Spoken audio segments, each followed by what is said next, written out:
Okay, listen up. There is a sneaky new trend of SIDS in divorce. We're talking about sudden income deficit syndrome. Justin Thomas is a family law attorney in Memphis. Sudden income deficit syndrome. Now, this happens, I suppose, most often with entrepreneurs or business owners, but it could happen even in a family with a W-2 form, right, if there was enough money? Correct. Typically, it does happen with small business owners or people who are in control of their finances, but it's becoming more and more common for people to divorce plan and begin separating their accounts and siphoning off money. File? Correct, with the idea of they take a couple years to try to make themselves look like they have less income so they don't have to pay as much alimony or child support and things like that. Now, who usually, Justin, who gets really taken advantage of in a situation like this? Because obviously in most divorces, it seems like people or individuals become even more protective. So usually who's the victim here?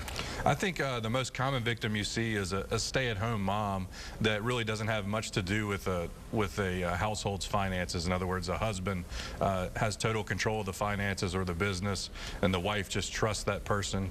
And I tell people all along, usually people understand that their marriages are not going well, and a lot of times men will start planning for divorce well in advance of the divorce itself. That's so calculating. So if you are completely caught unawares and you really haven't had a suspicion that it's not just business is bad, or I didn't get a raise, or whatever it was, it's maybe tightening the belt a little bit, what can you do once the divorce is filed?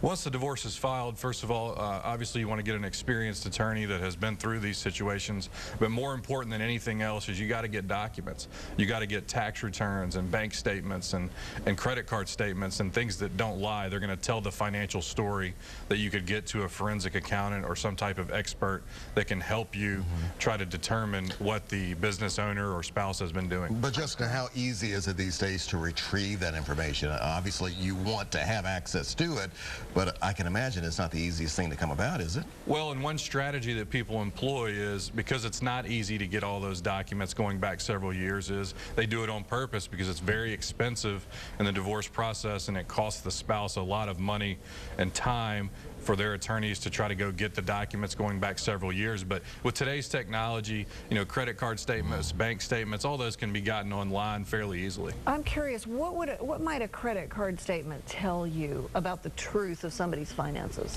Well, let's say, for example, somebody owns a business and they're flowing personal expenses on their credit card statement that the business pays. And he says, he or she who owns the business says, well, I don't have any money, but they're charging up $8,000, $10,000 a month and meals and personal expenses and country clubs and everything else you can think of on that card.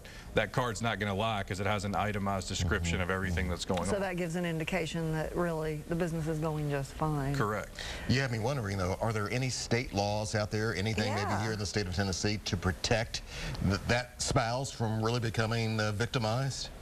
Well, I think the divorce laws protect, and the discovery rules, the Tennessee rules of civil procedure, allow the spouses to force the other spouse to give them the documents they need, going back several years. Sometimes you can go back 5, 10 years if that's necessary. So hiding income is not necessarily illegal, but there are things in place to make sure that the stay-at-home mom or whoever gets correct, with the exception of course, not claiming income on your taxes and things like that. Well, that's another whole issue.